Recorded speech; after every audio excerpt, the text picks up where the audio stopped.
kick.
What's up, everybody? It's your boy, Pastor Alex Bryant. I'm back with Frontline Faith with Alex Bryant.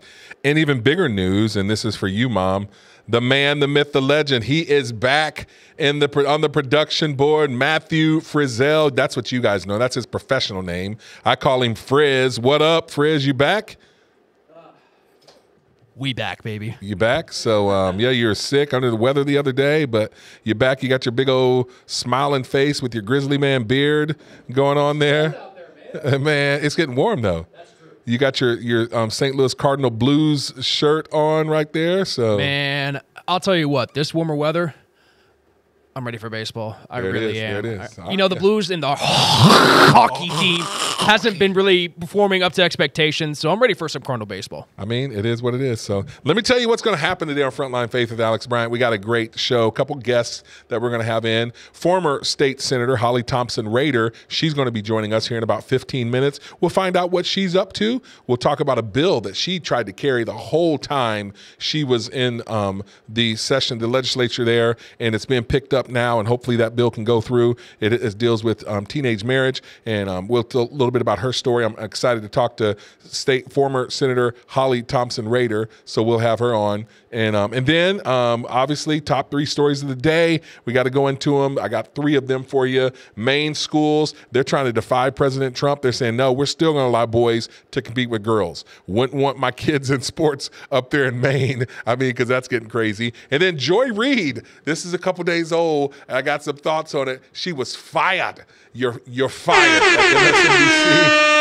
MSNBC. Joy Reid's crazy, y'all. And now listen, I know you're not supposed to say a woman's crazy, but she is. And I think a lot of you know that, and we've got some thoughts on that. And then we'll talk about the rare minerals deal that Donald Trump is about ready to sign with Ukraine and President Zelensky. I got some thoughts on that. We also have another interview with Cary Wells of Freedom Principles, Missouri. He's going to be in, and we're going to talk about one of their newest initiatives, the Missouri 82 Alliance. And so he will be in studio. He'll sit like right here. I'll actually scoot over a little bit. We'll bring him in, and we'll have like, this will be his camera.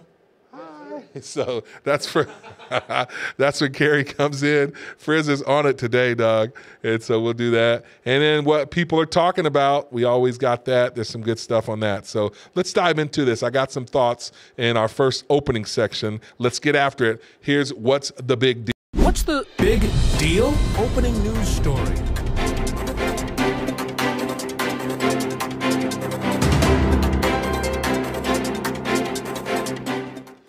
Okay, here's the big deal.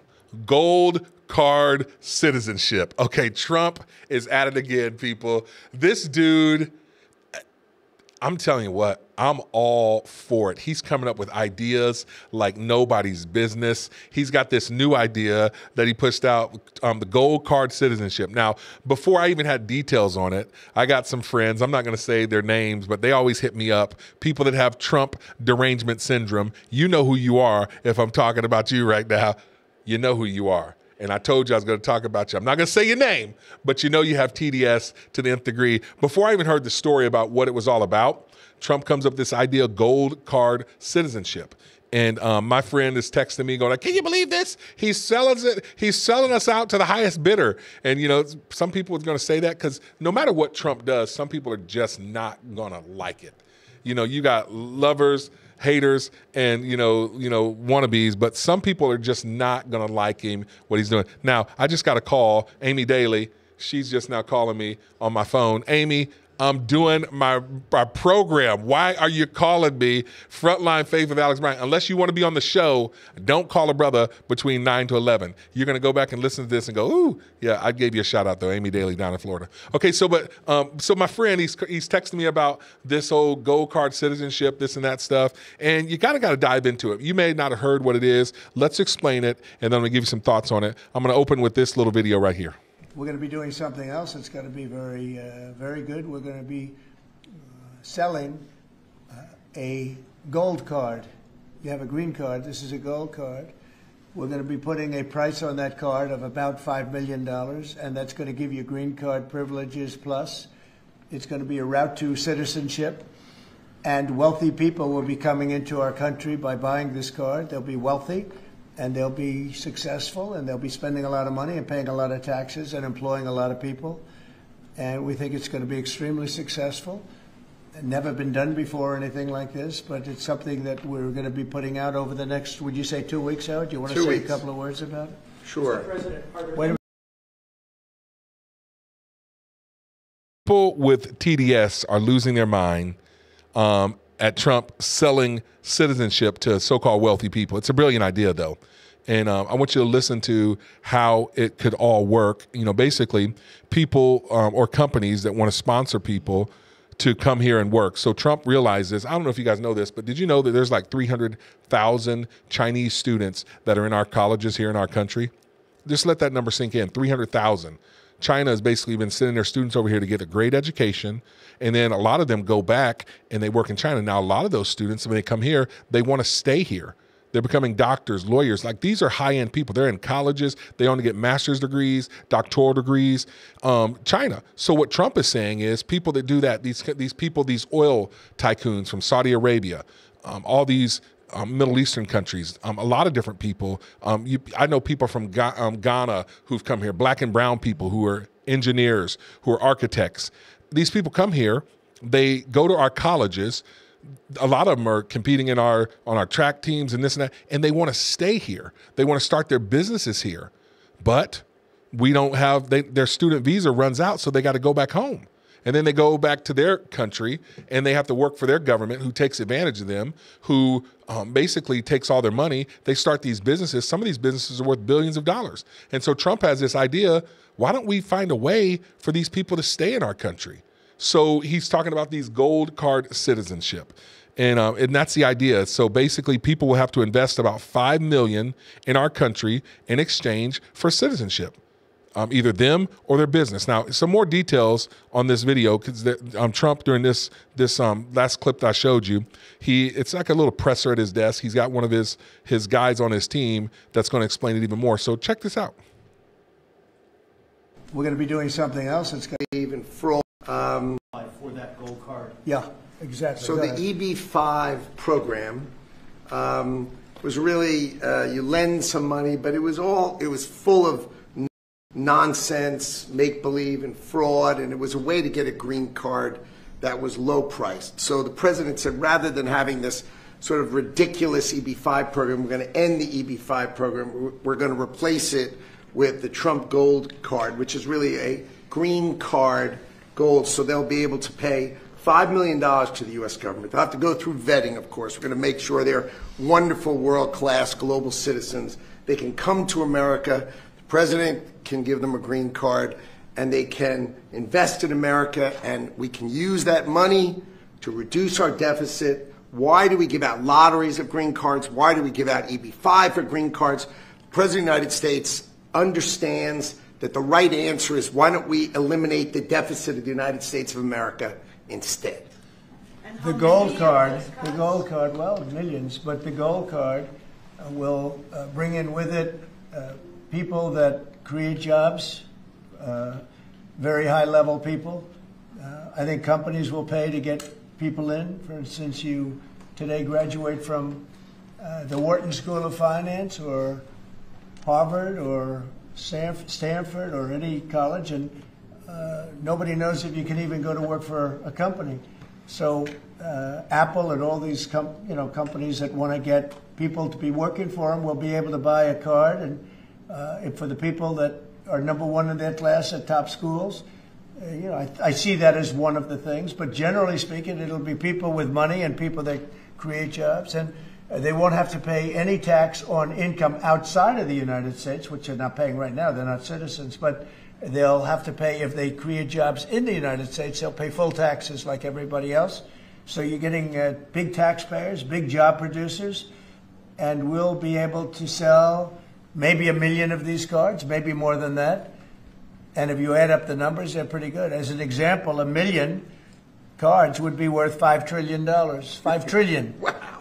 And if you sell 10 million of the cards, that's a total of $50 trillion. Well, we have 35 trillion in debt. That'd be nice. So we'll see. Okay, people, let me ask you something. And Frizz, you just said it. What's our national debt? $36 trillion. So you got it up. It's going up. 36 trillion. What is that? 532 billion, 804 million, 965,000. It just went up another billion right there. So guys, this guy is coming up with ideas. I don't care if you love him or don't like him or whatever. At least it's an idea. Why do we not at least investigate this? You said, oh, okay. So this is the point, though. You got people that say, oh, well, why does he got to call it the Trump gold card, the Trump card? Is that all you got?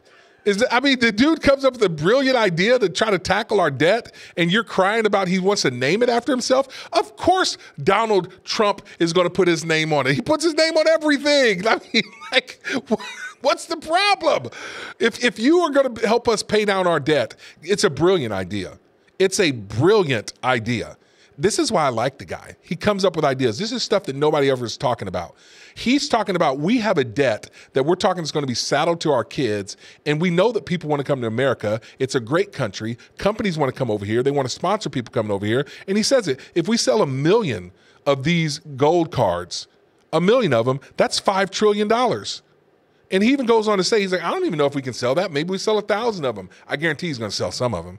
There's people that are lining up to want to come over to this country. People like Apple, Google, they will sponsor these people. This is a brilliant idea. And if you have Trump derangement syndrome, if you just can't stand him, you're not going to see it. Because all you think is, why does he want to put his name on it? He's so arrogant. Yeah, he's arrogant. He's narcissistic. Maybe.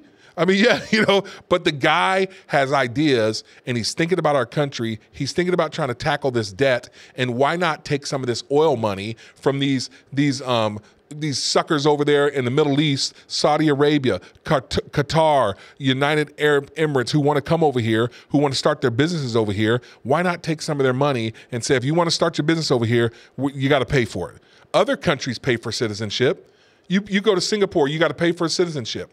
Canada, there's other countries, a lot of other countries do this. If you want to be a citizen there, you have to pay for it.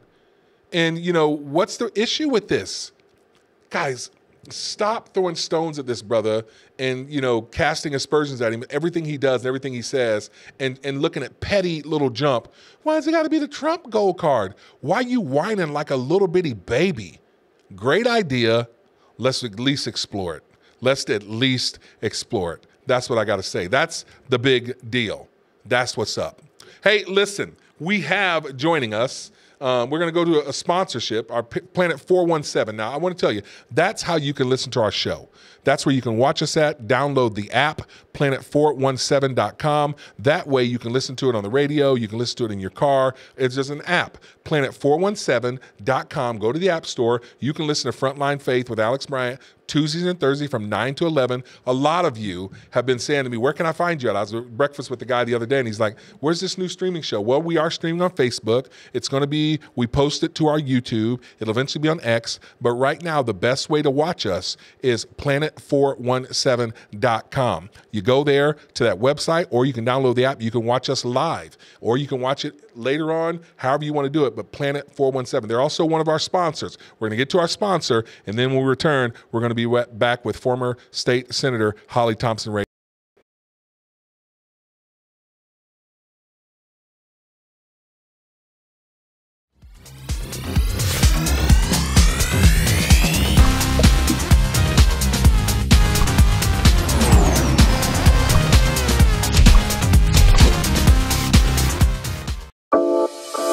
Interesting interviews.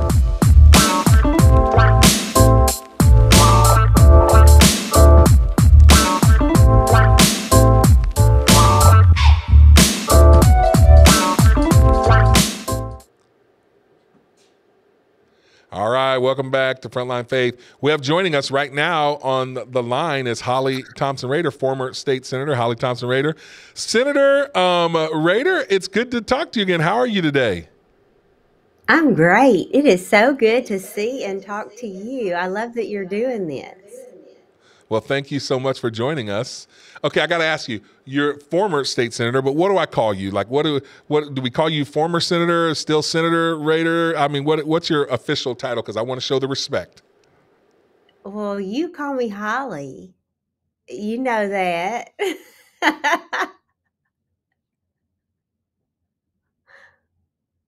Official title, Senator Rehder, is that the official? It's just Holly Thompson Rehder. I can't do it. I thank you for that, but you have definitely served our state. You served us honorably, and you did a great job. And it's good to have you right here on Frontline Faith. Frizz was excited to have you here. He was. He's smiling now. He loves your accent. Look at him. He's smiling. So what are you up to? There you go. So Senator Rehder, what are you up to now that you've left office? Are you like enjoying family time? You traveling? What are you doing now? All of the above. I'm working for Axe Advocacy, and they're a national PR and government affairs firm. And so this week I'm actually out in DC, and but my main priority is, working in Missouri, working in Jefferson City, picking up some clients. We're really expanding the operation in Missouri, and it's been very exciting. The owner of the company, Jeff Rowe, I've known him for a couple of decades now, and have been so impressed with him and his growth and his companies. And Ashley Stevenson out here in DC, she's the president of Axe Advocacy, and she's just a tremendous lady, and I've really enjoyed working for her. So it's a new adventure. And let you guys know, Senator Holly Thompson Rehder, not only is she doing great things for Missouri, she is, worked with us. And I want to go over specifically, I'm going to ask you about the marriage bill that you worked on for the longest time that's going to be picked up there. But I got a full disclosure. I personally love her. She gave my oldest son, Trey, a chance, he was just bright-eyed and bushy-tailed right out of grad school. She gave him a chance. He was he was the chief of staff for her, and he helped him grow a lot and learn a lot. And so thank you for that. Our family loves you, Senator Rehder. He's a wonderful young man, and I'm so excited of the work that he's doing in DC. I mean, he's just moving on up, as I knew that he would from the first time that I met him. Well, thank you so much. So when you talk to him, you got to ask him about his new lady friend. I don't know if you know that or not. He's got a new... Well, he called me. He called me last week. Well, I do know about her. All right, then. She's a nice lady. So, Senator Holly Thompson Rehder, one of the things that you worked on for a while, I don't know if it was the whole time you were in office, was the marriage bill. And currently in Missouri, with parental consent, a 16-year-old can get married. And I know, and I want to talk a little bit about your own personal story. You wrote about this. You wrote a wonderful book called Cinder Girl. I know that because my wife, she read this book in like 2 days, and she's like, Alex, you got to read it. She hounded me. And I read the book, and it's a great book. I mean, it's a great read, Cinder Girl. But I know from that kind of led you, your personal story. So maybe tell us a little bit about this marriage bill, what you want to accomplish with that, and why it was so important for you. And I'm actually still working on that. So in Missouri, there's legislation still going, but I was in South Dakota just a couple of weeks ago working on it there. And there's a national group, Unchained at Last, that works specifically on changing the marriage age to an adult across the nation. You would be surprised at how many states still allow child marriages. And it not only moves girls like me who, have that ability as a teenager to talk their parent into something. I was 15 wanting out of a bad situation. And so I talked to my mama into signing the papers, which put me into a worse situation, right? I had to quit high school, pregnant within a few months. I really sidetracked my life, and we want so much more for our girls. But traffickers have used this, mail order brides. It is just one of those issues that has really been hidden in the shadows. And because look, we all know someone who got married at 15 and they've been married 50 years. Well, that was very different back then. Women didn't work outside the home. Everything was different then. Women have so much more opportunity now. And to me, as a Christian, the divorce rate is almost 80% for people who get married before they're 18.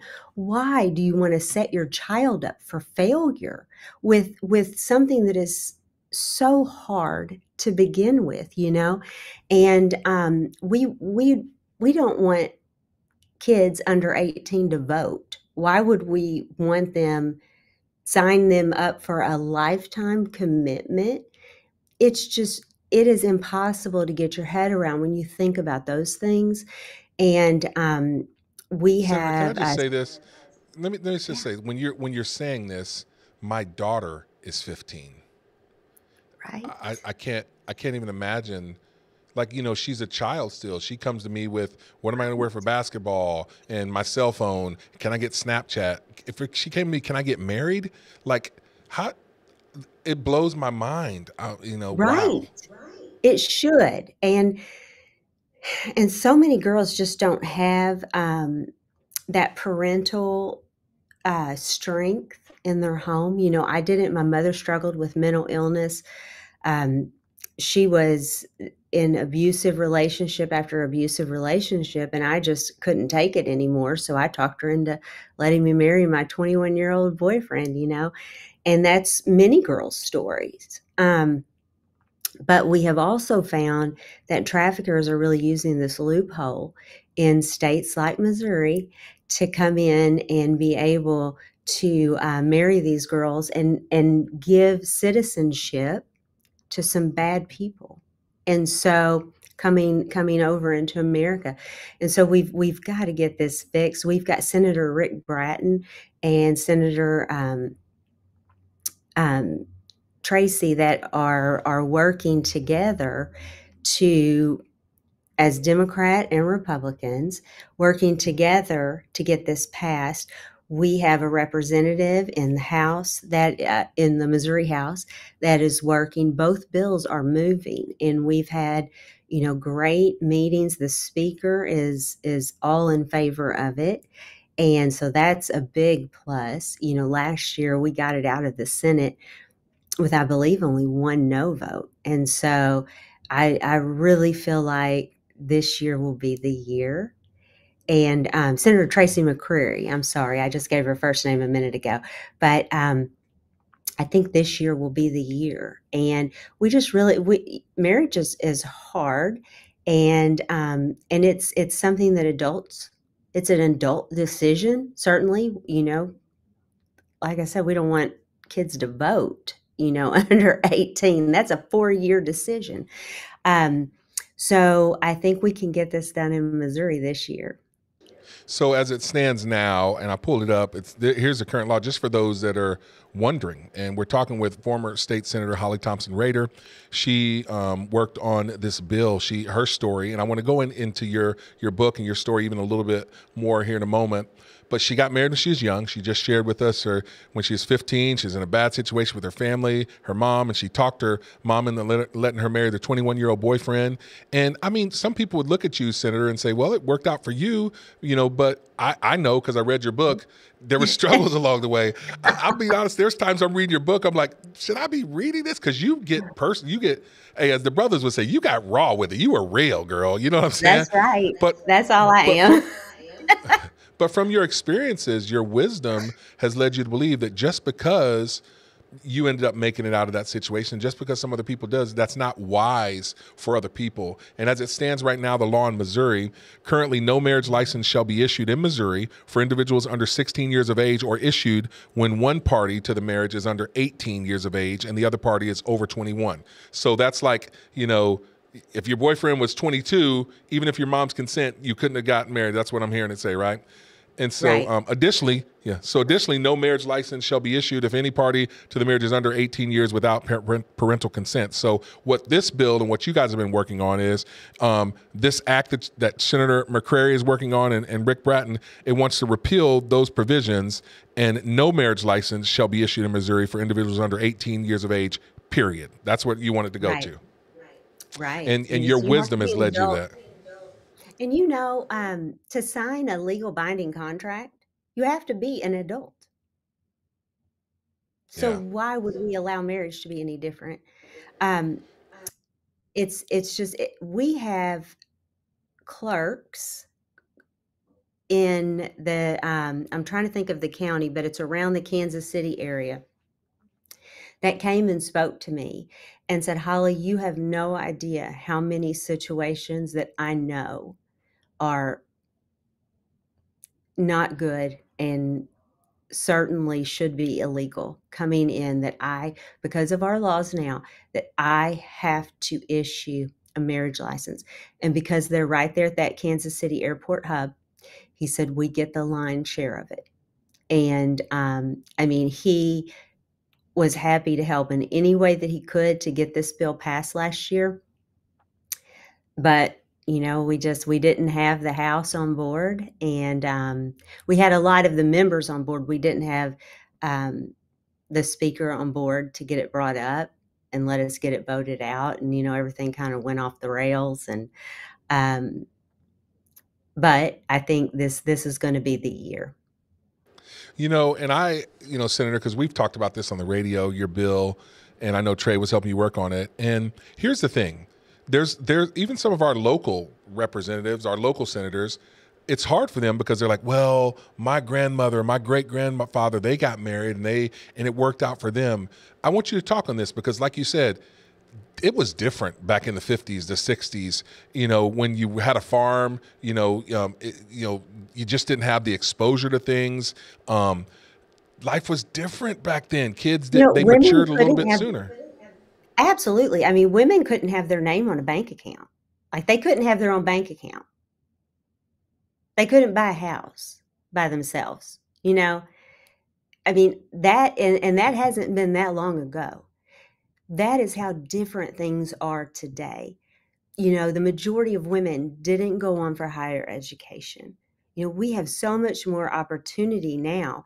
And we know from science and neuroscience that the frontal cortex doesn't develop until you're in your 20s.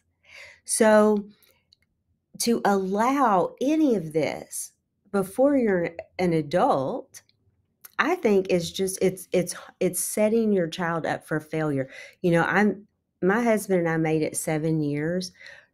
We were on and off, not together. My baby and I were homeless at times. Like, it was not easy. And I put myself in a bad situation. I didn't have the cognitive ability to realize what I was doing to myself. And and like I said, my mother struggled with mental illness. My daddy, he would have never signed that, but he really wasn't allowed to be a part of my life. And that's another thing that these laws do, is you have some parents who are signing these to get out of child support. You have some parents that are willing to sign these, and we've had dads testify or talk to me about it, that a wife can sign this and completely remove their rights without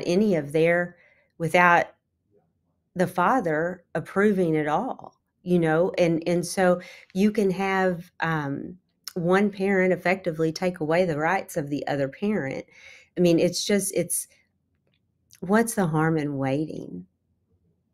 And I love that your wisdom, and again, you are one who you've experienced this. Again, Been there, done that. That's right. And I mean, former state senator Holly Thompson Rehder, and I want you to put her book up here again, Cinder Girl.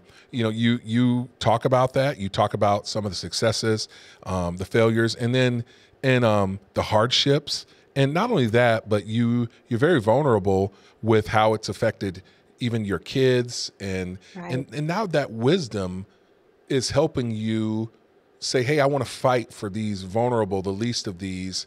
And you're a woman of faith. You're a Christian woman. Yeah. People say they're a woman of faith, but you are a Christian woman. You share that I am openly in your Christian. book. You've always shared that. Yeah. And so I see this as a matter of service that you're doing, because I've never thought this is just like, oh, you're trying to get a political win, because I know that even after you're gone, you're like, you wanted somebody to carry this bill on. And so talk Yes. about that motivation for you, your faith, how You that's know, been motivating. I want more for our girls, and God has brought me out of a lot. You know that you've read my book. My sister married her 39-year-old drug dealer when she was 16. My cousin got married as a teenager. Both quit school. I've seen the negative effects of this, but God has brought me out. And God didn't bring me out and hand me a microphone to keep my mouth shut. I mean, He's given me the ability to talk about the things that I grew up in, to be very matter of fact, very black and white about them. Where some people that go through the sexual abuse or the domestic abuse really can't bring themselves to talk about it. They got out and they just went out, and they don't want to go back in their mind even. But for me, it's different. God's given me the ability to speak to these things and to explain how it really looks on the ground. Standing up and saying, well, I know people who got married, they've been married 50 years. Okay, but the number of people that say it worked out for, there are hundreds that it didn't. And girls that have been harmed from sex trafficking, girls that have been harmed from being in abusive relationships. One woman you will hear more of her story because I know she's going to write a book, Sheena, and she just got out of prison for killing her husband. She's been in prison for 25 years. She married him as a 15-year-old. He abused her so badly. When she ran away, the police picked her up and took her back to him because he was her guardian. She ended up helping with his murder. She went to prison and served 25 years. They certified her at 17 as an adult so that they could sentence her as an adult. But when she reached out for help, she couldn't get into a domestic violence shelter because she wasn't 18. The police took her back to the man who was beating her. But so they wouldn't let her be an adult to get out of the situation. But they made her an adult to make sure she went to prison for an adult time limit. It blows my mind. But that is the true story. That is what is happening to so many of these girls.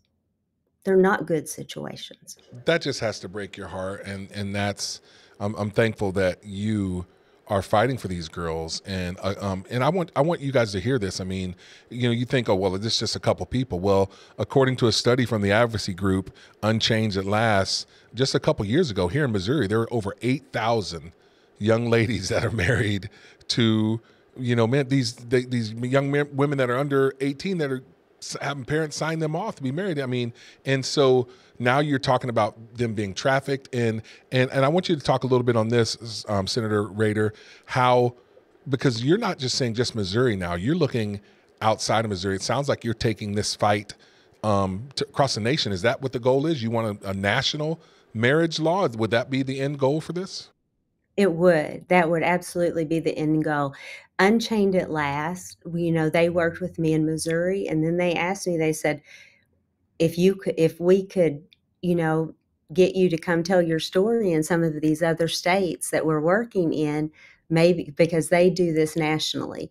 And Frady Reese, she asked me, she said, would you be willing to? And I said, 100% absolutely. God has, like I said, he's brought me out of a lot, but my story can help change the story for other girls. And that's what I want. Well, I'm going to tell you all this. If you're listening to this Frontline Faith with Alex Bryant, talk to your state rep, your state senator, find out where they stand on this. Because a lot of them, and I've talked to them before, and they're good people. We got a lot of good reps, but it's hard for them to wrap their mind around this because their grandmother got married when she was 15, right, and that worked out fine. And so they're like, is it a big deal? This is, because young girls, it's different. The world's changed, and we know that there's a lot of predators out there, and specifically, girls are being trafficked right now. Talk on that, Senator, with your work on finding that these young girls that are being trafficked because they're being exploited, basically. They absolutely are. And that's, that was some of the things that that these other states have found also, is that, the states with the most lax laws are the ones that also have higher percentage of trafficking. Missouri is number 4 on the worst states for trafficking. I mean, that's just that's incredible. That's so horrific. And we were, I was on a task force 2 years ago, and, we've tried to make some changes to our laws over the last couple of years, setting up a permanent task force underneath the AG's office. We've done some good things. We've got some good things in motion. But loopholes like this allow people to do that under the guise of it being legal.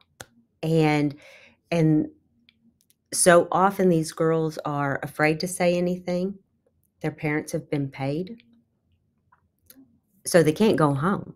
There's not an option for them. Some have been, that's what they've grown up around. When my sister was, like I said, she married her drug dealer when she was 16. Before that, she ran away a lot. And I know that there was a situation where she was hopping a ride at a truck stop when she was about 14. And she was sold in a warehouse next to a truck stop.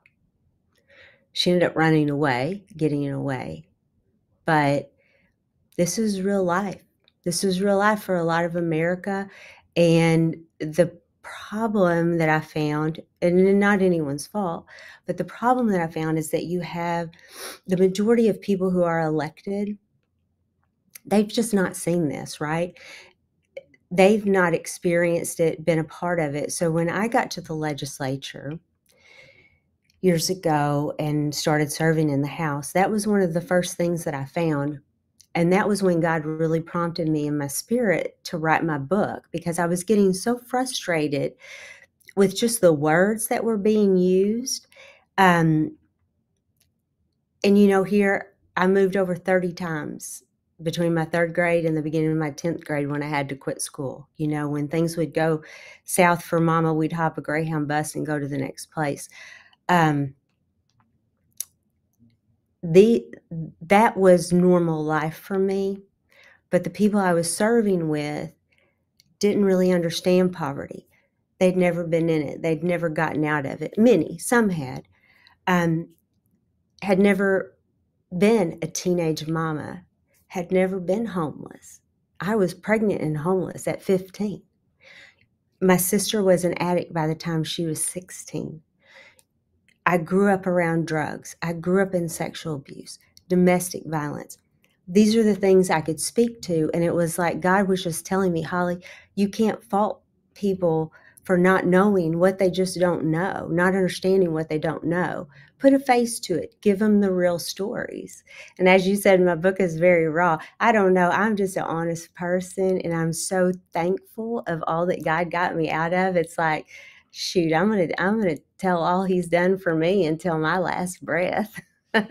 Well, I'm so thankful that you are an overcomer, that you have overcome by the blood of the Lamb and the word of your testimony. You're helping other people overcome. The book is Cinder Girl. Put it up there one more time for people to see, Frizz. Go to Amazon, check it out, pick it up. Now, you're also a wonderful speaker. I know that you're available for speaking. Is that right? Will you come to people's groups, events, churches, and stuff like that? Is that Absolutely, yes. How can they get in touch with you, Senator?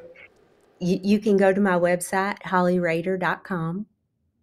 And you can just shoot me. It allows you to send me an invite, just telling me about your event, and allows me to check my schedule and to get back with you. Senator, thank you for joining us here on Frontline Faith with Alex Bryant. I'm going to let you out of here on this question. Man, you're such a great politician. Everyone that we talked to, they said you're a brilliant mind. You got any more left in the tank? Are you ever going to throw your hat back in the ring anywhere else? Are we going to see you back in Missouri again soon, or what? Hey, I never say never, because when God prompts me to do something that opens the door, I try for it. I don't mind shooting for the moon or anything else, Whatever He lays in my path, I always want to go His direction. There you go. You just heard it here. That's breaking news. Former State Senator Holly Thompson Rehder just announced she's running for president after Trump. That's what I heard her say right there. So. Okay, maybe just teasing. Senator Rehder, thank you so much for joining us on Frontline Faith. I hope you have a great day. God bless you. Thank you so much. You too. Bye-bye. Thank you. Man, she's an awesome lady. She's done some great work there. Former State Senator Holly Thompson Rehder. Always fun to talk to. And, man, look into that. Find out what's going on. She is trying to protect our young girls. Again, my daughter's 15. I can't imagine her coming to me asking me if she could get married to some jabroni kid. No. And I mean, that's putting it nicely, you know what I'm saying? So, I mean, hey, she asked me if she could go to, or she just had a date to homecoming. I almost said no to that. Yeah, Frizz, I don't roll like, yeah, some little jabroni kid. He's a little nice little kid, little band nerd kid, good kid. So, but I was okay with that. But get married? Man, please. Don't scare the kid, Alex. Come on.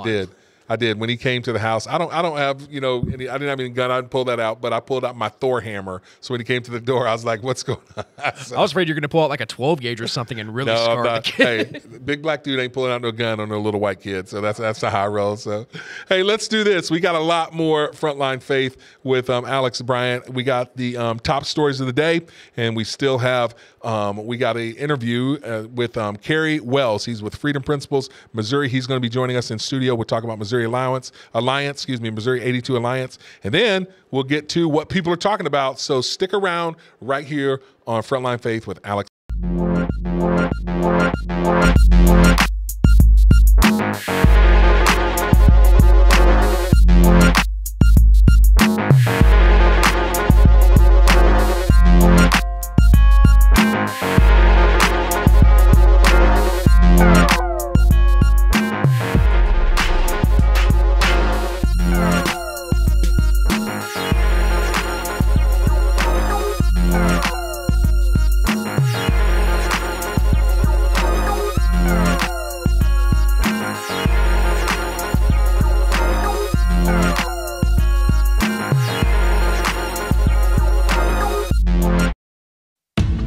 stories of the day.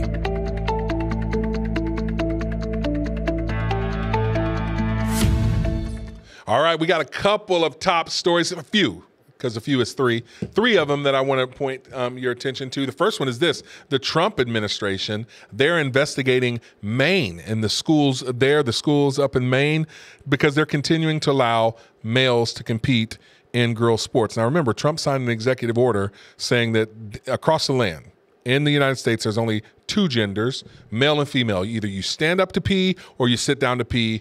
That's just how it is right there. And you're male or female, and that's according to Genesis chapter 2. God made them male or female. Now, a lot of people are saying, well, what about the rare examples of intersex people? It's different. I mean, there's some deformities, intersex people that are born with both genitalia. I think maybe 30,000 people in the United States every year. They usually, what's happened between then is the doctors and the parents get together and they choose a sex at birth. That's a different situation. Do that. Keep doing what we've done forever. But we can't use that rare example to try to justify transgenderism. That's not what it's all about. And so you see some people that are trying to do that. And now the sad thing is, Christian people try to do that as well. We can't do that. I mean, the Bible says in Genesis chapter 2, God made them male and female. If you have a problem with that theologically, go to the Bible. But don't now try to use the rare deformities that happen, because there's always deformed people. God intended us all to be born with 2 arms and 2 legs, but some people are not.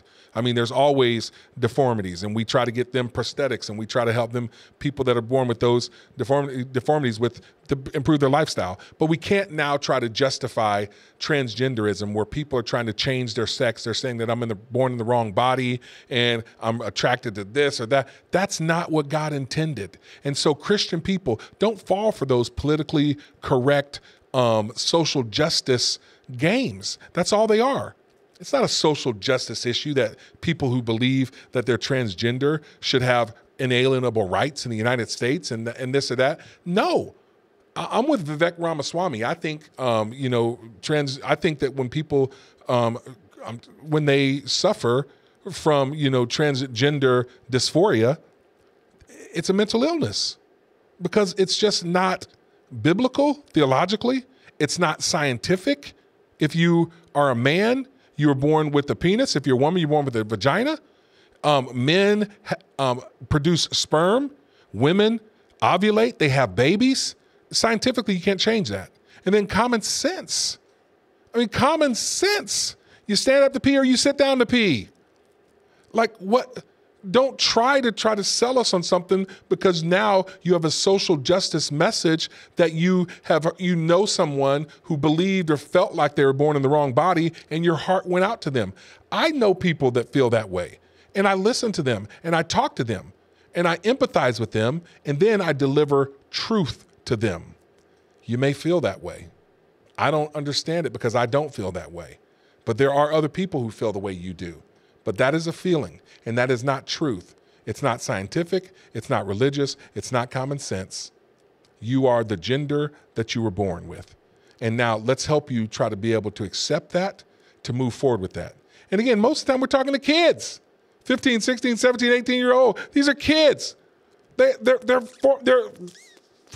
what is it called? The frontal lobe cortex or whatever? Prefrontal cortex. Yeah. Haven't even developed yet. These kids that are like, they feel one way now, 5 years from now, they're not going to feel that way. You see all over social media, these kids who, you look up detransition videos. There are so many videos of people on social media. And I've talked to a young lady, Chloe Cole. When she was a little teenager, she felt like she was a boy. Went to, her parents, her mom took her to a counselor. Counselor's like, yes, we need to affirm this. When she's 16, they cut off her breasts. They started her on puberty blockers. She's never going to be able to grow her breasts back. Now she's like in her 20s and she's like, no, I am a woman. I want to be a woman. And, she can have breast augmentation, but she can't grow. I mean, she's not going to be able to breastfeed. And they don't even know with the puberty blockers, what's that going to do for her to being fertile, sterile. We're messing with these kids. We are literally mutilating these children, and it's for science. And there needs to be adults in the room that say, you're not. If you're a girl, you're born that way, and you come to me saying you're a boy, Well, you're not. Come on, man.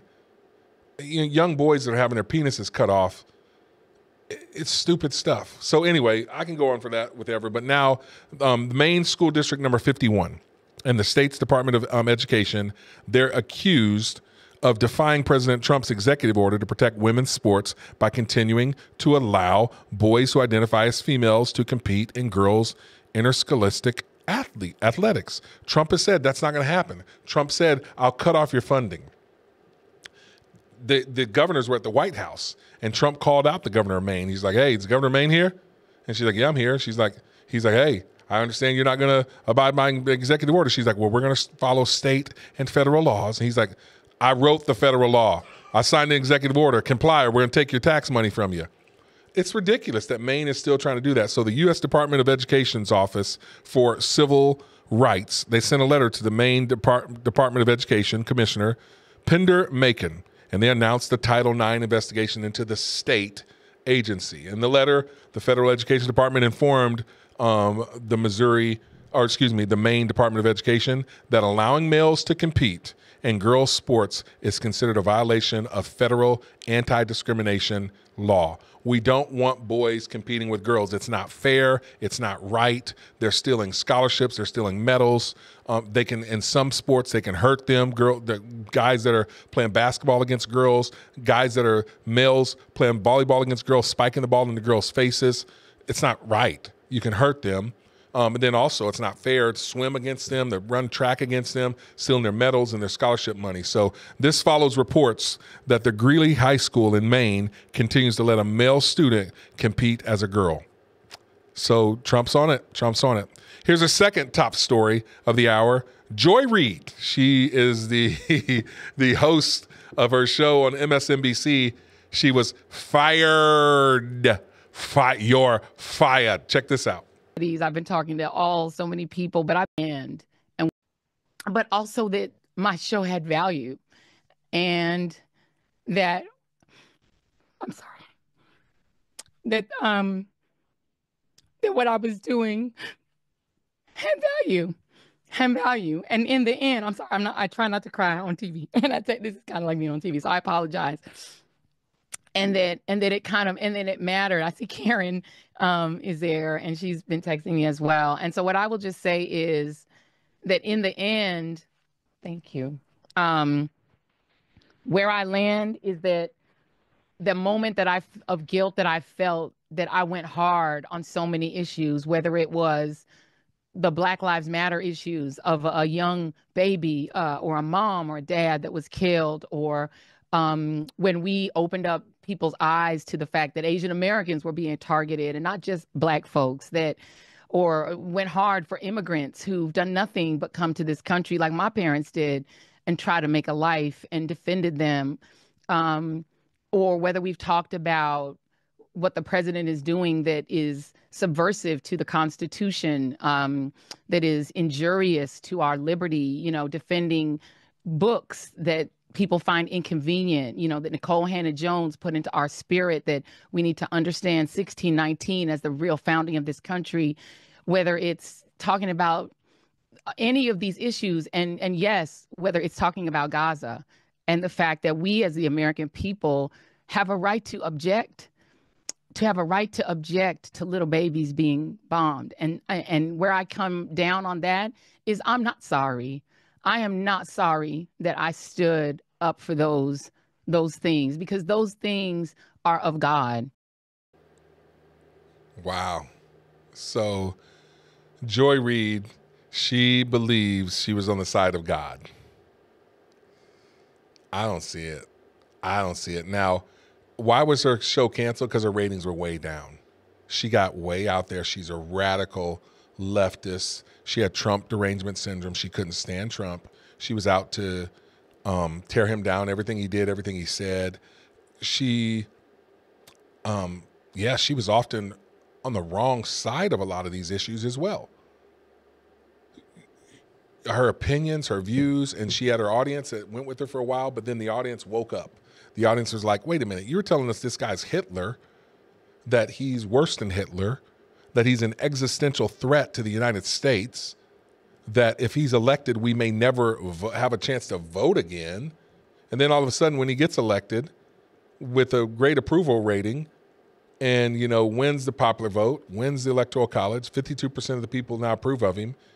And Obama, who you love, Joy Reid, is telling us, oh, yeah, Obama, this guy's like Hitler. Jim Crow, he wants to put you back in slavery. You know, he's an existential threat. If he gets elected, may never have a chance to vote again. That's what Obama says. And then next thing you know, he's chumming it up, you know, with him, telling jokes at, you know, Jimmy Carter's funeral. And people are going, hold on a second. Wait a minute. I thought this is Hitler. Why are you laughing and joking with Hitler? Joy Reid, you got fired because you lied to the people. You misled the people. You manipulated them or attempted to manipulate them with your emotions, and they woke up.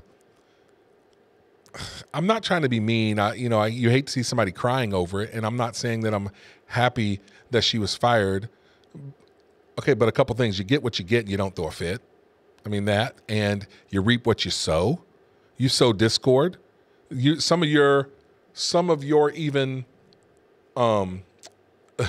some of the people that your contemporaries were like texting out there like, hey, I think Greta Van Susteren tweeted out, I'm glad she got fired, because Greta's like, when I got fired, she liked the tweet, put a smiley face emoji. So you've dogged other people, you've dissed other people, and now that your message was not received, because that's what that means. That's what it means when your ratings drop. It means people don't want to hear what you have to say anymore. And then it means advertisers aren't going to pay for your show to go. And the networks are like, we're done with you. See ya. So I found, so she got fired, but I think it's interesting. Rachel Maddow, one of her partners in crime, who they a couple years ago, they signed her with like $27 million. So they can't necessarily get rid of her just yet, but she's the next, because these guys have these radical leftist ideas and they are stirring up people. Here's what Rachel Maddow had to say. She ripped MSNBC management for firing Joy Reid. Check this. Hour all the other nights except for Mondays. So that's a big change. An even bigger programming change is at 7 p.m., 7 p.m. Eastern, where Joy Reid's show, The Readout, ended tonight. And Joy is not taking a different job in the network. She is leaving the network altogether. And that is very, very, very hard to take. I am 51 years old. I have been gainfully employed since I was 12. And I have had so many different kinds of jobs, you wouldn't believe me if I told you. But in all of the jobs I have had, in all of the years I have been alive, there is no colleague for whom I have had more affection and more respect than Joy Reid. I love everything about her. I have learned so much from her. I have so much more to learn from her. I do not want to lose her as a colleague here at MSNBC. And personally, I think it is a bad mistake to let her walk out the door. It is not my call, and I understand that, but that's what I think. I will tell you, it is also unnerving to see that on a network where we've got two non-white hosts in primetime, both of our non-white hosts in primetime are losing their shows, as is Katie Fang on the weekend. And that feels worse than bad, no matter who replaces them. That feels indefensible, and I do not defend it. Is Rachel Maddow implying, Frizz, I want you on the air when I say this, get you on the screen, because I got a question, and I want you to answer this. I want people to see you. Now, is Rachel Maddow implying that Joy Reid was fired because she's black? Is she blaming MSNBC of like racism? At the very last moment, she kind of, like, why would she throw in at the very end, there's only two non-white, I love that terminology as well, non-white people that have primetime shows, and both of them are now being let go. Why? Why ask that? She's implying that MSNBC is racist for firing him. That's what she said. That's practically what she said, yeah. And see, here's the thing, and this is the rub on this. When you get into identity politics, when you get into the victim mindset, you're always going to turn around and eat yourself. Because you know what? When you get into this the mob always turns on itself. Because when you got mob mentality, and you guys have had this mob mentality for a long time, everything's racist, America's racist, and if you don't put black and brown people up, you're obviously a racist. Eventually, other people are going to go, wait a minute. because, a lot of white people will push back on it. And then other, smart, black and brown people are going to push back on it. And then when those people that were with you in the mob start to turn on you in the mob, so then now the mob has to turn on them. That's what always ends up happening. It's the weaponization of race, which it frustrates me. And again, this is something that I talk about, I write about with my ministry, Alex Bryant Ministries. You see me right here, Alex Bryant Ministries. Look at that right there. My wife and I, we started by writing a book called Let's Start Again, a biracial couple's view on race, racial ignorance, and racial insensitivity. Our goal is reconciliation. It's about reconciling people to God first, then ourselves, then each other. We do it through written, spoken, and media content. Let's start again. And here's the deal. I talk about this. Not everything is racist. We got to stop weaponizing race. I just put that back up there. I want people to check this out. You can go to my website, alexbryant.org, and get this book. You need a copy of it. And here's what I'm willing to do. You go to my website. If you send me an email right now, if you're listening, if you listen to this, I will literally send you a copy for free. You just pay the $7 for shipping and handling. I'll send you a copy for free. You send me an email, alex@alexbryant.org. I'll send you a copy for free if you listen to this right now, because I want you to read this book. You got to pay my shipping and handling, but I'll give it to you for free. alex@alexbryant.org. Send me an email. But here's the thing. Not everything is racist. And we got to stop weaponizing race, because that leads us to further disunity, division. And what we need is unity. We need people, black, white, brown, male, female, to start talking about unifying things. And the message that Joy Reid and Rachel Maddow put out there, they're not unifying. It's division. It's hatred. And it leads to more hatred. I talk about this in my book. We did a video for this book, and it ended up going viral. And it was, it's got 50 million views, 51 million views on Facebook. And it talks about the dark side. And it talks about how, and I take it from Star Wars, and, the darkness, hatred, leads to disunity and all that. But we have to go into the light. Love leads to forgiveness, leads to unity, leads to peace. Love, forgiveness, unity, peace. When you have love in your heart, you can forgive people for the things they've done to you that's been wrong. There's been wrongs in our past history of racism, and we've acknowledged it, we've admitted it. Love leads forgiveness, leads to unity. We got to come together, being united, because we're all Americans, and it's going to lead to peace. And that's what we need. And the message for Rachel Maddow and even Joy Reid is not that. It's the darkness. And, you saw what happened with Anakin Skywalker. The darkness is after you much, so that's what happens. The dark side. You don't want to go there, is what Yoda said. So that's the deal. Hey, here's the third top story. And rare minerals deal. What's this all about? Well, you guys know what's going on with the war in Ukraine. Trump is trying to put an end to it. That's his goal. And, he's saying, hey, listen, we're tired of all the fighting. We're tired of all the killing. We're going to make this deal. And his thought is this. He's saying that he's trying to negotiate a ceasefire. He's negotiating with Russia. He's negotiating with Ukraine, and with Zelensky. But what Trump's, he's also a pragmatist. Trump's pragmatic. He's like, we spent about $350 billion. The United States has spent about $350 billion with a B dollars on this war. Now Zelensky's saying, oh no, it was a grant. That's what President Biden said. And Trump's going, nah, bro. First of all, we want some money back, and you guys have a lot of rare minerals and stuff that can help us. And so he's saying, because you're going to need some further protection. So that's what Trump's saying. He's speaking about these rare minerals deal. Trump says that there's more to the deal than just the rare minerals, and that the American people will be getting our money back plus. And regardless of the money, peace is around the corner. Check this out. This is what Trump had to say on this. True that President Zelensky is coming on Friday to meet with you, and is the mineral deal sorted out? I hear that. I hear that he's coming on Friday. Certainly, it's okay with me if he'd like to, and he would like to sign it together with me, and I understand that it's a big deal, very big deal. And I think the American people, even if you look at polling, they're very happy because, Biden was throwing money around like it's cotton candy. And it's a very big deal. Look, it could be $1 trillion deal. It could be whatever, but it's rare earths and other things. And look, we're spending hundreds of billions of dollars on Ukraine and Russia fighting. a war that should have never, ever happened. That's a war that would have never happened if I were president. And it didn't happen for 4 years. People say, how do we know that it didn't happen for 4 years? Would have never happened. And nevertheless, this guy went into this situation and he spent money like nobody's ever seen, $350 billion. The other thing that we don't like is that Europe has spent $100 billion. We've spent $350 billion. Europe gets their money back because they spent it in the form of a loan. And we just gave them, whether it's 300 or 350 billion, nobody really knows. They can't even tell me the answer to that. It means probably more than that. So what we're doing is now we're saying, look, we want to be secured. We want to get that money back. We're helping a country through a very, very big problem, a problem like very few people have had. Shouldn't have had this problem because it shouldn't have happened, but it did happen. So we have to straighten it out. But the American taxpayer now is going to get their money back plus. I mean, Trump, he's a common sense brother. He's like, look, we shouldn't have been paying all this money, obviously, but we did, and now we want some of our money back.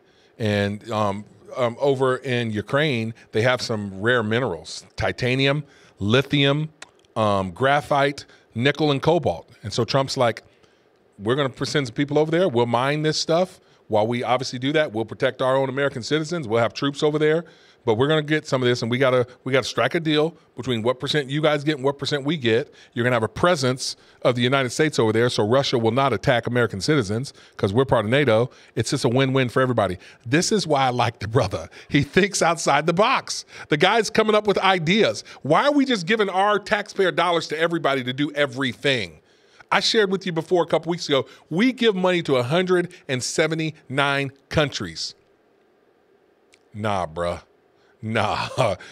Hey, I'm working too hard, too much to be giving all my money. I got 5 kids of my own I got to support. I don't need to be giving all that to everybody. Now, listen, I know there's a lot of good charities and a lot of good aid and stuff that can be done. I'm not saying we cut it all off, but I love that Elon Musk is evaluating it, saying, nah, do we need to give to this country, to that country for this, for that? Nah, bruh.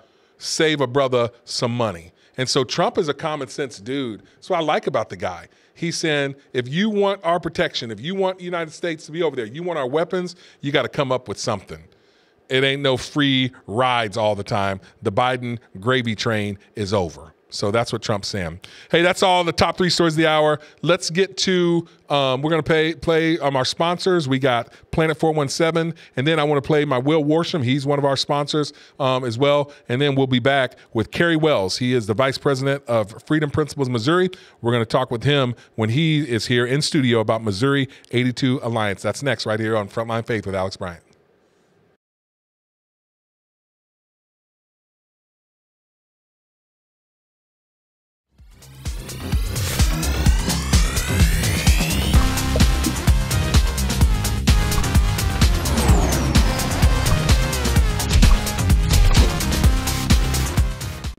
I'm Will Worsham. After 20 years in criminal law, I shifted gears because I saw too many families suffer when the estate plan they thought was solid wasn't.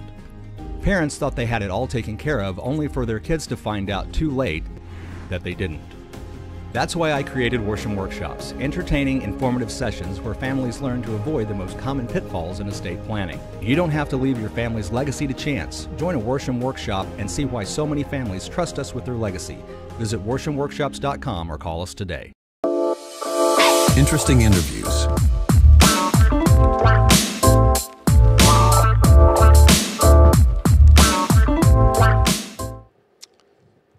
All right, welcome back to Frontline Faith with Alex Bryant. Joining me in studio. I love it when people come out to the studio. This is a brother who I had on the radio with me quite often. He's a part of Freedom Principles Missouri. They are a conservative group that's looking out for us in our politics, our laws, and even the people that are running for office there. And so welcome to the studio out here. Will Worsham, what's going on, my friend? Hey, things are good, and this is a great studio. I like your gig here. This is awesome. We got a little setup going over here, don't we? Can you hear him? Here, look. These Get a little closer to the mic. A little bit closer, yeah. Whisper some sweet nothings into you. Oh, he says whisper some sweet nothings. How's that? You always talk soft. I remember I had you on the radio a lot with me. Freedom Principles Missouri. Let's introduce that to Frontline Faith audience. What's Freedom Principles Missouri? What do you guys do? What are you guys all about? Okay. So we started out in the St. Louis area when the communists started to come in and take over the city government. And you probably had a little insight. I lived in St. Louis. You lived Yeah, there. I mean, there's a lot of liberals and a lot of you talk about. He's not joking. Cori Bush. I mean, she's like one of them in there. Like she doesn't say she's a communist, but she is a socialist, if you will. But yeah, so yeah, there was actually a communist that was openly running. So wow. It was just a movement of the grassroots individuals who wanted to save their government, and that happened years ago nationwide with the Tea Party movement. But this is kind of the Missouri movement here of just restoring freedom, protecting who's in control of our government at all levels, and we do a lot of focus in Jefferson City at the Capitol. Yeah. So Freedom Principles Missouri, you guys are really basically just guys that are just concerned and loving. You guys have formed a group. Are you guys a PAC? Is that what you guys do now? Is that you guys have now a new PAC? We do have a PAC, and our PAC really took off when there was the Amendment 3 battle that we had. We teamed up with some of the groups in the St. Louis area that were putting together some advertisements that were going out, and we said, hey, we'll raise the funds, we'll use our PAC. And so we got about 800,000 live streaming videos across the state to inform, educate, and persuade people to, not vote for the Amendment 3. And I don't believe we would have got the close as we did to winning without everybody's effort. Well, I'm going to tell you this. You are absolutely right. The governor, actually Lieutenant Governor at the time, Kehoe, jumped in and raised some money. But what you guys did with putting up signs all over the state, I mean, do you guys know how many you ended up putting up? Like the big... They sent 100 just down here to Springfield area. Okay. It went through my pickup truck, I think, or my office at work. And in St. Louis, you got Byron Keelan. He's the president. He's out of there. Shad McGuire, I think he's your treasurer. Did you guys have Will Scharf? Was he one of your? Will Scharf he's a Freedom Principle member, absolutely. So that's pretty cool. You guys like Will Scharf, he's like the advisor, one of the special assistants to the president, who's like there with all the executive orders and explaining what they are. He's a member of Freedom Principles Missouri, and so you guys are doing some great work here. Now, I'm going to say this. Listen, and you guys have conversation. I'm real. I keep it real with you. I tell you what I like about what you guys are doing, and then I also got to jack you a little bit because, we do make mistakes. It's in the fine print.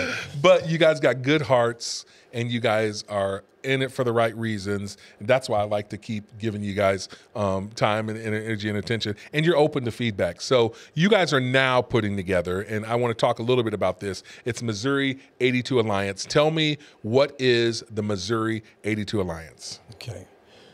So we do analysis. We do a scorecard of how each representative votes on the key points of legislation that we think advance freedom principles or they stand in block.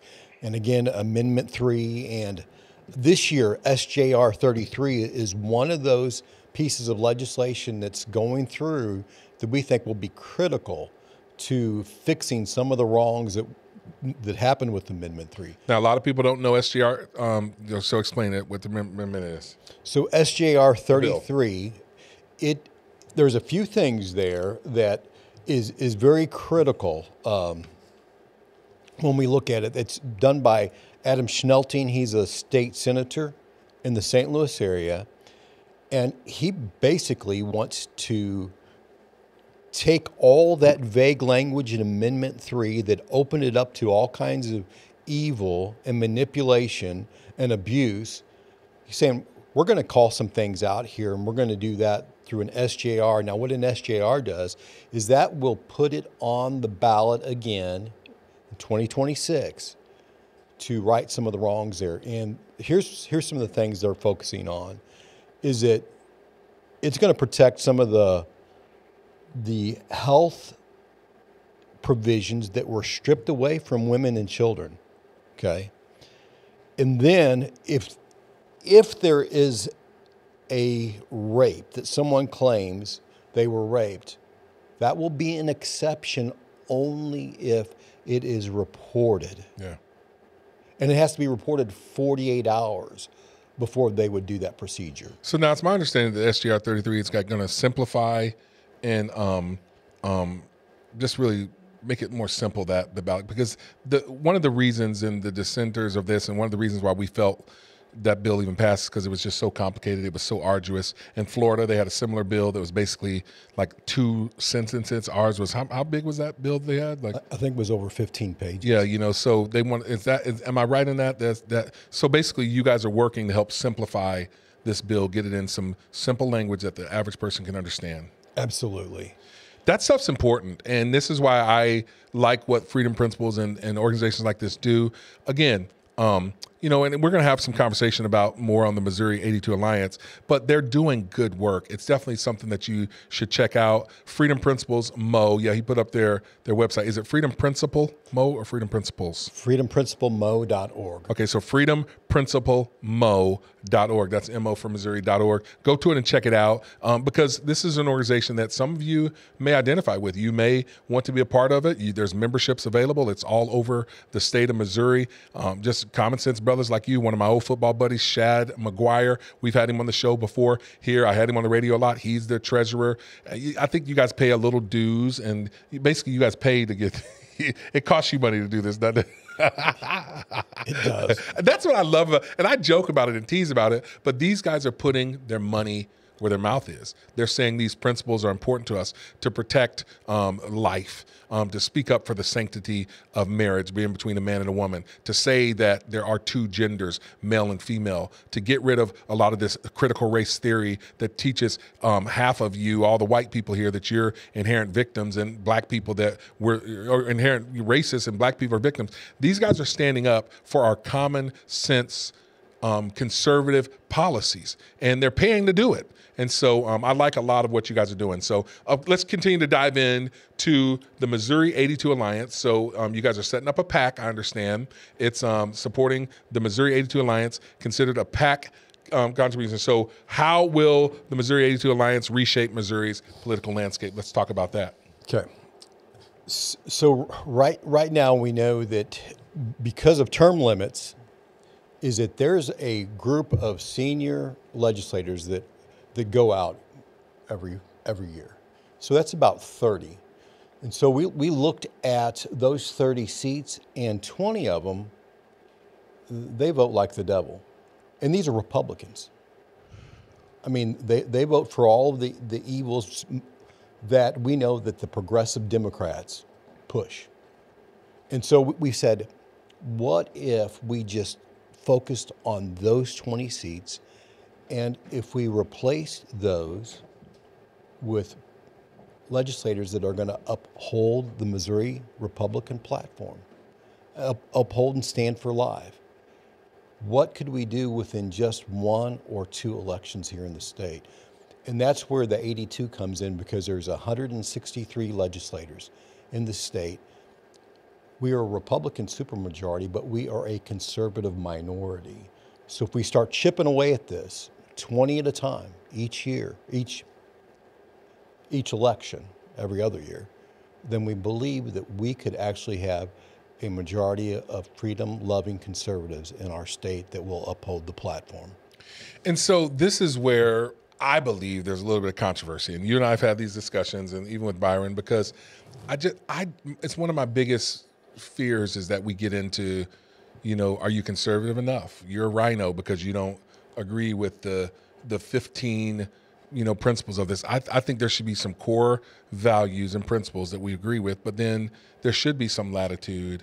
But at the same time, I do understand what you guys are saying, because it frustrates me to no avail that we have the supermajority, which means that within Missouri, and this has been this way for 10 or 12 years, we've had the governor, we've had the Senate, we've had the House, and yet how did abortion slip in and get on our ballot? Right. See, that's the thing that gets me. Like, I would like us to focus on, and I want you to talk to this, like those 1 or 2 big issues, maybe 3 or 4 of them, versus all the other little things. Let's give people some latitude to do some of that. So what do you say to something like that? Sure.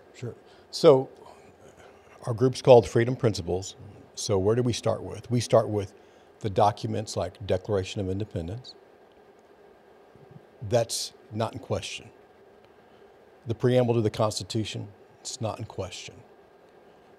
Now we come to the state of Missouri, and we look at our Constitution, our first few amendments in the preamble to our Constitution, it's not in question. Let's go a little bit deeper as Republicans. let's look at the platform. The platform supports life, it supports business, it supports family, it supports sovereignty, elections. Those aren't in question. And so those are really clear, black and white. We're talking 90% is black and white in our Missouri platform. And those are what we are judging by.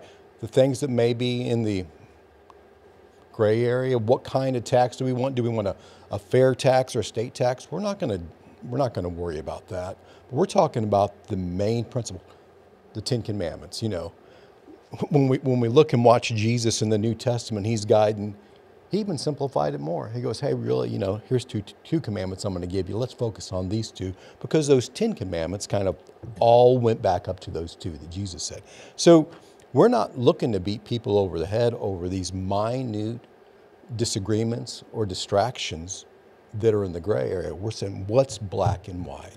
Yeah, but and I hear you, and I'm with you there in principle, but then when you get down to the implementation of it, so you look at, for example, in the Senate, the way they go about stuff. Like I look at and I probably differ from you, but like you look at, there's a couple of, if you want to say rhinos or people that would say that they're Republicans, but they didn't vote with us a lot on the main issues.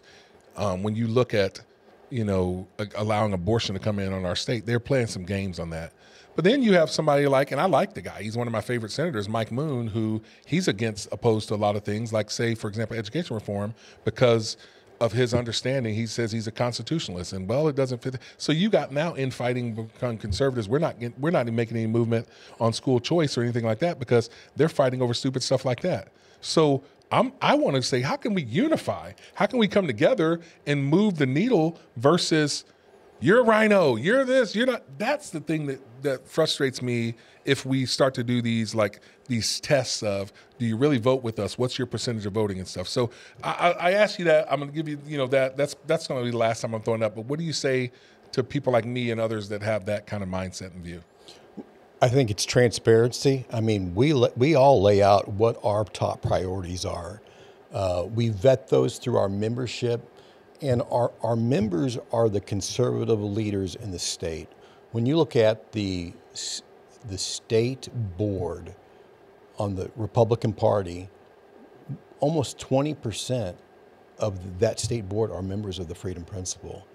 And they are there because they follow these principles and advocate and promote these. We are not a far right-wing group here. I agree with that. I don't think you guys are far right. You know, yeah, I'll advocate for that. That's why I like you guys. I mean, and so we say, hey, these are some basic principles that are in, like, again, in the Declaration on down to the state GOP platform, and we all for promoting family. Now, how do you do that in school choice or not? We know that there are some differences between homeschoolers, and there's a difference between the Department of Education, DESE. So we're gonna allow our members to have some latitude there, but we're gonna promote reining in the power of DESE, because that's a matter of freedom. No, you're absolutely right about that. DESE's got too much money that they're controlling. Right. I think from like 23 to 24, they went from controlling 10.2 billion, like 15.5 billion. And if you don't do all the things that they want you to do, jump through the hoops with DEI, with critical race or whatever, and that stuff's in the pedagogy, then they can withhold tax funds from your school lunches, whatever.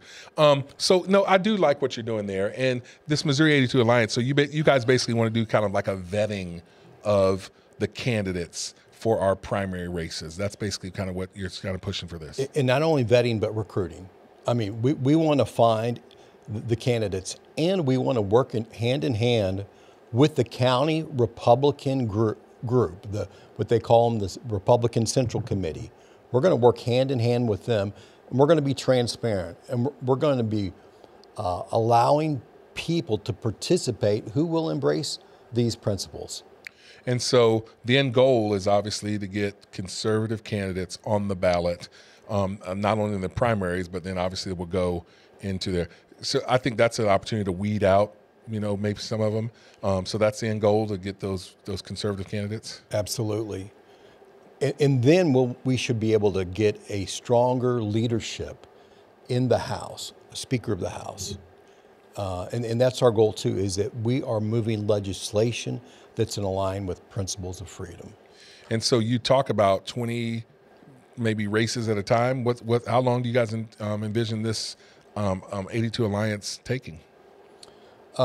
We really feel it's going to be an ongoing, something that's going to be needed in Missouri, not just to switch over to where conservative values are winning in Jefferson City, but that we'll need to maintain it going forward. We can't give up. And that's where a lot of times the conservatives have a problem. We win an election, we win a presidential election, and we go, it's good, we've got it. And then we back off, we don't stay engaged. Yeah. And I like it. I mean, again, we're talking with Cary Wells. He is the vice president of Freedom Principle Missouri. They're at Freedom Principle Mo. It's definitely worth getting engaged. I like you guys. And I don't think we have to agree on everything, but in principle, you guys are good people that is doing a lot of good. You're engaged. You're making us aware of things, and so I appreciate what you're doing. Now, I know you guys watch what's happening in Jeff City. What else are you guys looking at? What's your eye on that people need to know about and be aware of, conservatives here? Again, in the House, there's the SJR 54. The companion bill is the SJR 33, where this horrible Amendment 3 is taking out protections. The licensing requirements, things like that. So that's really one of our number one bills that we're looking at. Again, school choice is always something that we follow very closely, because a lot of our members in the St. Louis area know that there's children that are trapped, that don't have the means to go to another school. And so we want the best schools possible, that the taxpayer dollars that are going to public school system, let's help everybody out. I talk about it often. I know that what you just said personally. When I moved to St. Louis in 2013, we lived out in South County. It was basically the rich white area, but I worked down in the inner city, and I ran the St. Louis Dream Center right off of Fairground Park. It's a church of about 600 inner city black kids, and they would say to me, "Pastor, how come your kids get to go to school in South County out there in Melville, but our kids are stuck in these schools that are not accredited?" That was the first time my eyes was open to that. And so there are kids that are stuck in these school districts there in St. Louis. I think they went 5 years without being accredited, which means you don't get scholarship opportunities because state, funding, just bad. And they just keep trying to throw money at it, but they're throwing it at the wrong thing. And so their standards are off. So choice is so important. They worked hard. One of the persons in our church, black lady named Carmen, she worked to bring in a charter school into our area. I don't think we need a charter school, and definitely don't need one in Nixa. Nixa's great school system there. But I am for choice, and I say that being on the school board, because it's not just about us and our good schools. Choice gives you better competition, competing for the dollars. Now, I personally believe if you're looking at school choice, the standards need to be the same. Private, public school standards need to be the same. So, but I love that you guys are working on that one there. So. Cary Wells, Freedom Principle Mo. Anything else you want to throw out there that you guys are working on? And we really think that it's important, because we believe the battleground for the red states in our nation, Missouri has been chosen to switch us to a blue state. I think they want to rename Missouri Western Illinois. Oof. I mean, and we're on that path. And we believe that it's going to take a grassroots movement that really makes a change. And that's, some say that there's a new revolution going on to the golden age, but we need that here in Missouri, and it needs to be funded and pushed through by normal, everyday people who are interested. Yeah. Well, we definitely don't want to be Western Illinois. I grew up in Illinois. It's where I went to school at, and it's very liberal. Although there are people from the Chicago area, the big city, they're trying to turn Illinois red. There's a lot of black people that are mad with the way this whole illegal immigrant situation went. But we do know that Missouri is a battleground state. And you got St. Louis and Kansas City that are hard blue. Crazy Cori Bush, thankfully she was voted out there. But you got a lot of crazy stuff. Emmanuel Cleaver, I lived up in Kansas City. He's a well-known congressman that'll be there until he wants to not be there. They name streets after him. And then you got some areas in Columbia, and they control a lot of what's happening there. That's why it's important for you the people to be engaged. And one way to get involved is Freedom Principles Missouri. So freedomprinciplemmo.org. Or is it .org or .com? That's correct. freedomprinciplemmo.org. Go to it, check them out, get involved. So Cary Wells, thanks for joining me here on Frontline Faith, my friend. Appreciate it. Thanks, sir. You have a good day. So let's get to a little word from our sponsor, and we're almost coming to the end of this show. When we come back, what people are talking about, that's next right here on Wake Up, or right here on Frontline Faith with Alex Bryant. I'm Will Worsham. After 20 years in criminal law, I shifted gears because I saw too many families suffer when the estate plan they thought was solid wasn't. Parents thought they had it all taken care of, only for their kids to find out too late that they didn't. That's why I created Worsham Workshops, entertaining, informative sessions where families learn to avoid the most common pitfalls in estate planning. You don't have to leave your family's legacy to chance. Join a Worsham Workshop and see why so many families trust us with their legacy. Visit worshamworkshops.com.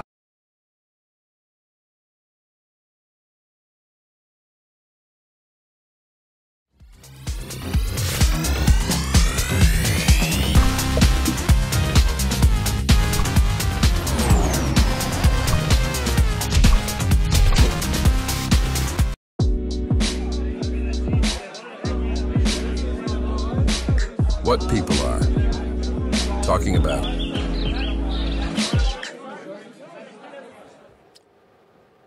Let's get to what people are talking about. Now, I just want to say this once again. Thank you to Planet 417 for bringing our show to you, Frontline Faith with Alex Bryant. You can check us out at planet417.com. Also on the app. Download the app.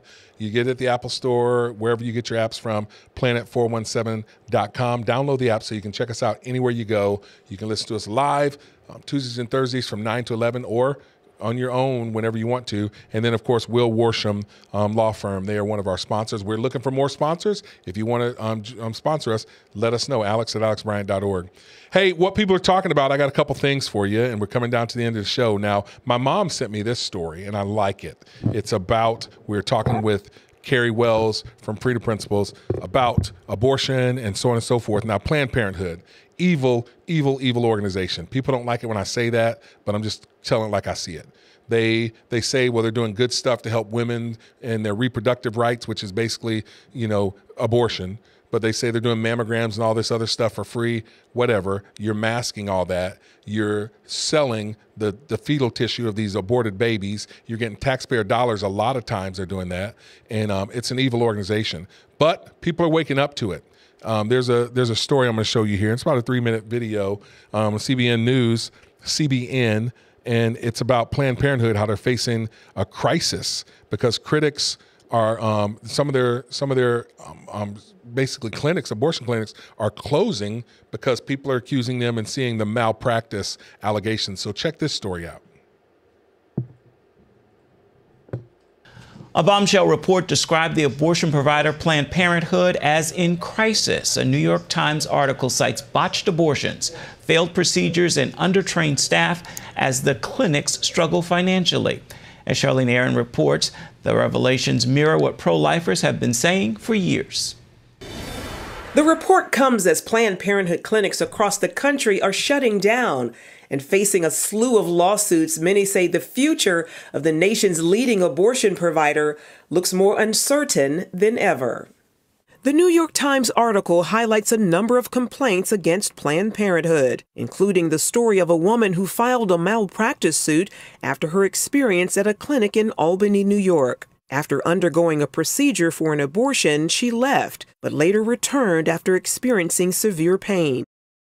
The clinic told her nothing was wrong and sent her back home. 12 weeks later, she delivered a baby that was alive, but later died. Such stories come as no surprise to those in the pro-life movement. This is how Planned Parenthood has run many of its businesses for years. And for those of us who are deep in the pro-life movement, we've seen this. Many point to financial corruption as well. In 2022, Planned Parenthood received $498 million in donations, but according to the Times, little of it goes towards health care. For years, pro-lifers have called for an end to taxpayer funding of the organization. The Southern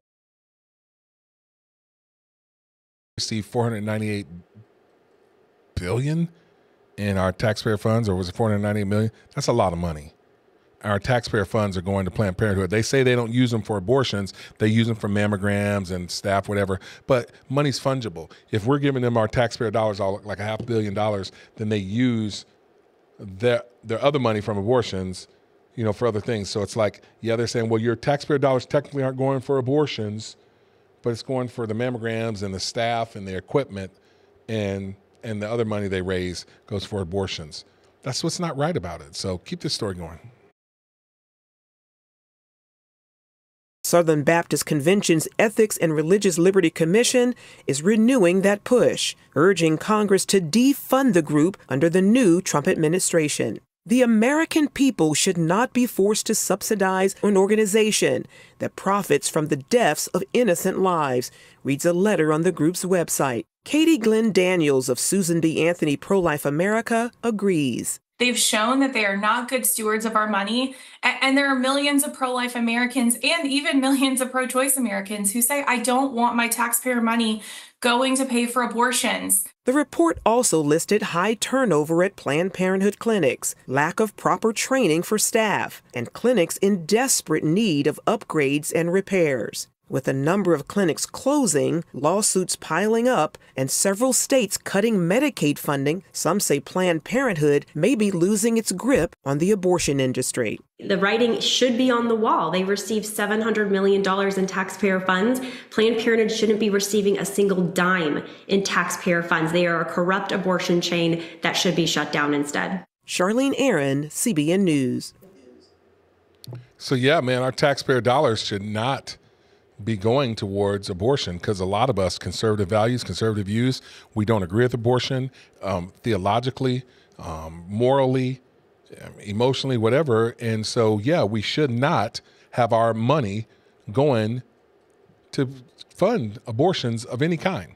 I mean, I don't want them to go to a place where most abortions are happening, and that's not right. And so I'm loving that story. I can't wait for more of them to close down. I want every single abortion clinic in our country to close down, because I don't think we should be killing babies at all. So here's what else people are talking about. A couple key conservative leaders are running for governor in Ohio. Vivek Ramaswamy, the brother, ran for president. He came on the scene hot and ready to go, and he didn't win, obviously. He bowed out of the race, and he supported President Trump. Then Trump was going to have him help run Doge with Elon, but when the governor DeWine over in Ohio, he's about ready to term him out, and so now Vivek Ramaswamy, he's got a new plan.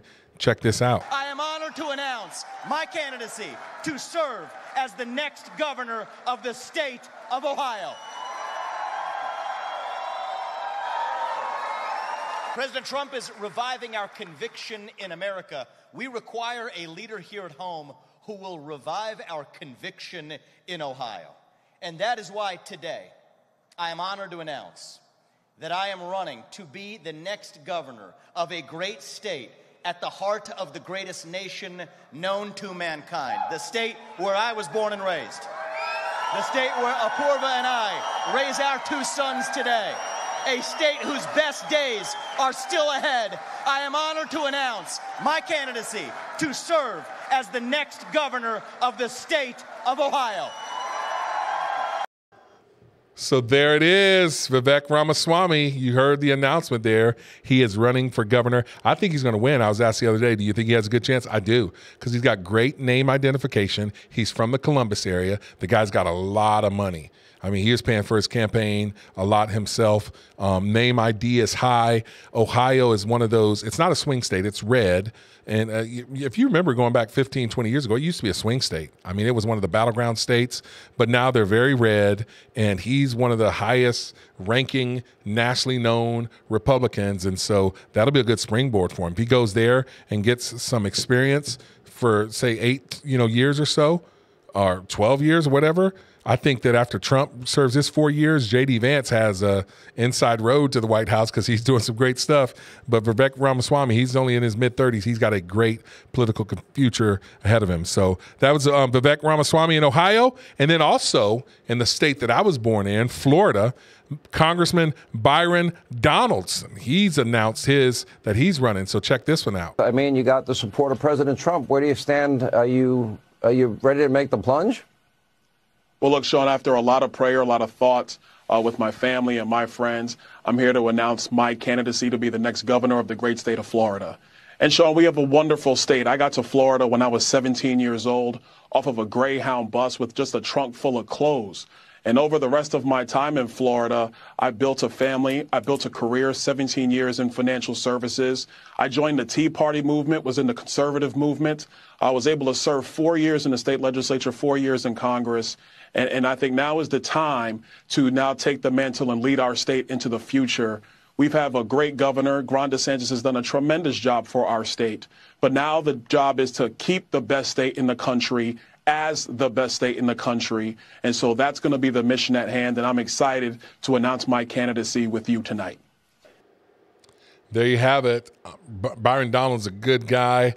I lived in Fort Myers, Florida for about 8 years. He lives in Naples, just south of that, about 30 minutes. I've had a chance to meet with this guy, talk with him. And when I went to D.C., when I was running for Congress, he met with him and just, picked his brain a little bit.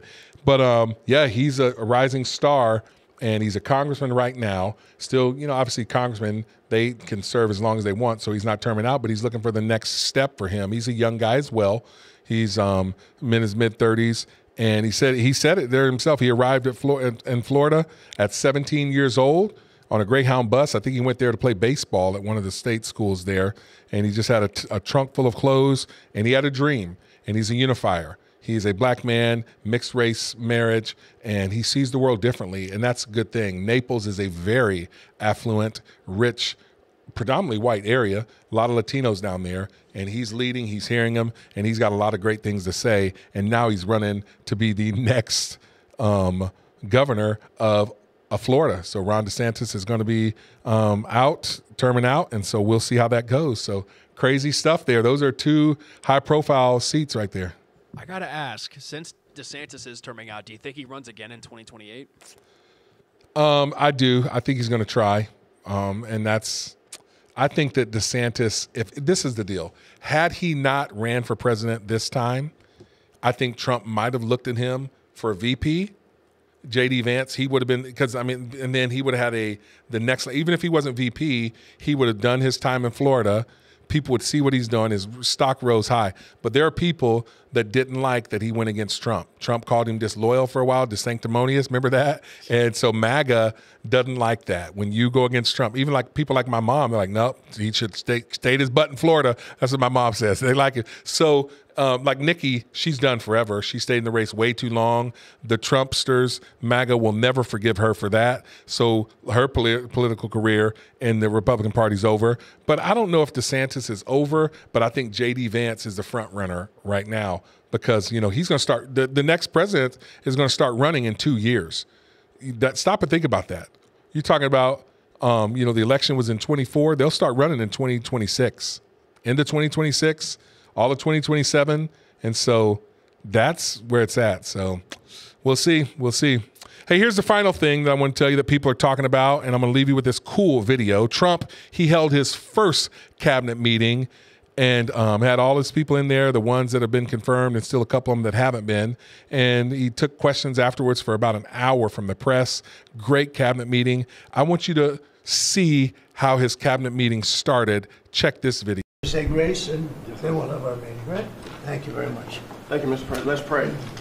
Father, we thank you for this awesome privilege, Father, to be in your presence. God, thank you that you've allowed us to see this day. The Bible says that your mercies are new every morning. And Father God, we give you the glory and the honor. Thank you, God, for President Trump, Father, for appointing us. Father God, thank you for anointing us to do this job. Father, we pray you will give the president, the vice president wisdom, Father God, as they lead. Father, I pray for all of my colleagues that are here around the table and in this room. Lord God, we pray that we would lead with a righteous clarity. Father God, that as we serve the people of this country in every prospective agency, every job that we have, Father, we would humble ourselves before you and we would lead in the manner that you've called us to lead and to serve. Father, the Bible says that blessed is the nation whose God is the Lord.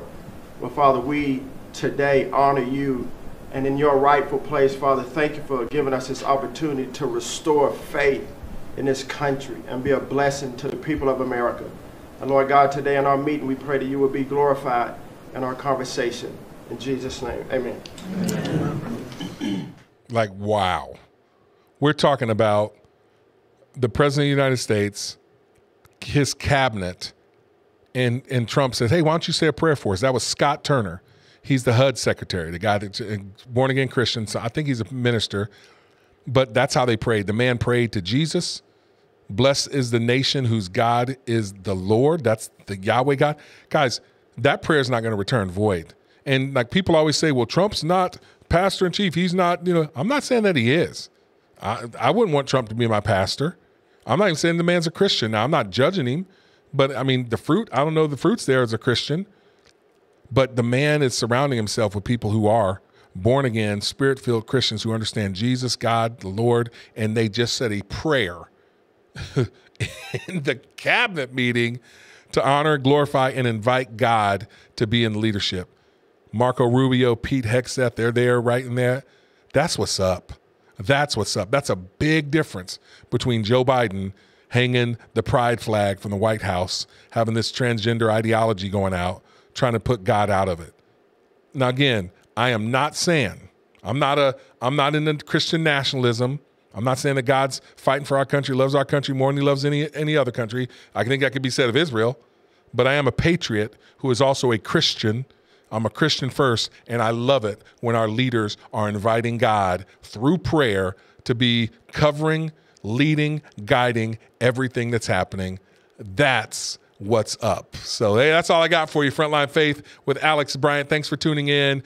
Check us out every Tuesday and Thursday from 9 to 11. We are on Planet 417. Download the app. You can also check out my podcast, The Way We See It. That's on Apple, Spotify. That's an audio podcast. If you want to connect with our ministry, alexbryant.org. Get on our mailing list. You get email updates, everything that we're doing. God's being cool with us. Big shout out to Granite City First Assembly. I'll be there this weekend preaching there for Pastor Stacy Wilson. Look forward to being with you guys in St. Louis this weekend. That's all I got. Until next time, I'm out. Word.